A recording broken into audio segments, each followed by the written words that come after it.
Hi vlog! Welcome to my guys again, and for today's video is pupunta po kami sa may WCC World City Med para mag-donate ng dugo. Kasama ko nga pala dyan ang aking BFF na si Simon Badar. Habang on the way kami ay nakita namin ang kapitbahay naming si Rocket. Super pasada siya. At narating na nga po ng aming team ang Masinag Station dahil mag-LRT po kami ni Bessie. Excited po pala kami sumakay dyan dahil feeling namin ignorante kami sa mga train. Lalo na ako, idol ko kasi ang LRT. Bumili na nga po pala kami ng ticket via touchscreen and via satellite. Agad na rin po kaming sumakay at in fairness, books, andito na kami agad sa na station. Walang masyadong bumaba, kitang-kita naman sa video, diba? Mabilis lang ang aming biyahe kaya nakarating kami agad kasi nga LRT. Pagkalabas nga po pala namin ng station ay bumungad agad sa amin ang building ng WCC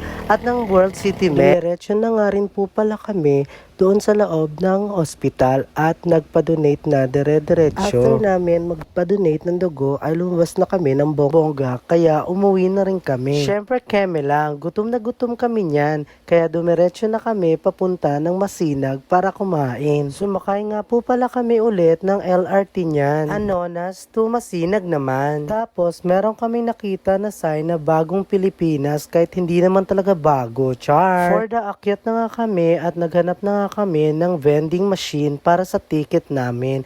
At ayun, nakakuha na nga po kami ng ticket. Kaya on the way na kami sa train. Habang on the way na kami paakyat ay nararamdaman na talaga namin ang gutom. OMG! Buti na lang at hindi nagwala si Simon sa gutom. Char! Medyo matagal nga po pala kami nag-antay ng train niyan. Pero okay lang kasi sanay naman kami mag-antay kahit matagal pa yan. Tagay nga ng alak na aantay namin yan pa kaya. Hello! Maya-maya pa ay dumating na nga ang train namin papunta ng Busan. Train to Busan. Buti wala mga zombie, nakakaloka. At nang kami ay pababa na sa station namin, super dumog talaga ng bonggang-bongga ang mga tao na para bang nagmamadali. Pababa na nga po pala kami dyan at naghahanap na po kami ng best way na daanan. Buti na lang alam ni Simon ang pasikot-sikot sa istasyon na to kaya nakakita kami ng elevator. Pagkasakay nga po namin dyan ay agad-agad na po kami nagmadali para makakain dahil gutom na nga kaming dalawa. Medyo malayo nga po pala ang nilakad namin yan pero okay lang. Tiis ganda nga, diba? Sabi nila. Kaso walang ganda, gutom lang. Char! Nakarating na rin kami sa wakas sa kakainan namin. Tuwang-tuwa na yung mga bulati namin sa tiyan. Ayan nga po pala ang place to be ng aming kakainan. Bongga, diba? Pero meron akong nabasa sa Facebook at na-post yan siya. Hindi ko na matandaan. OMG!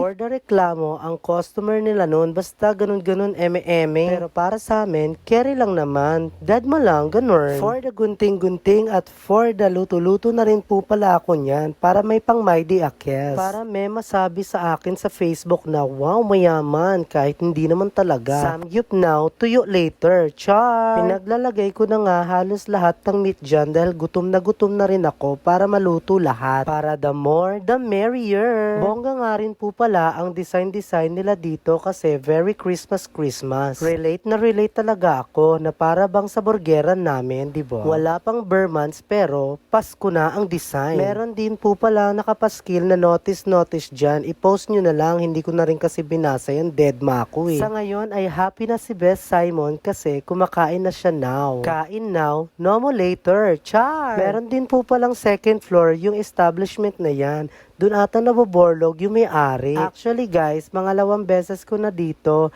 Nakaraan, kumain na rin kami ni Tisay dito. So ayun, busog-lusog na. Kaya ang eksena, exit na. Pero before that, magbabayad muna kami para maka-exit talaga ng tunay.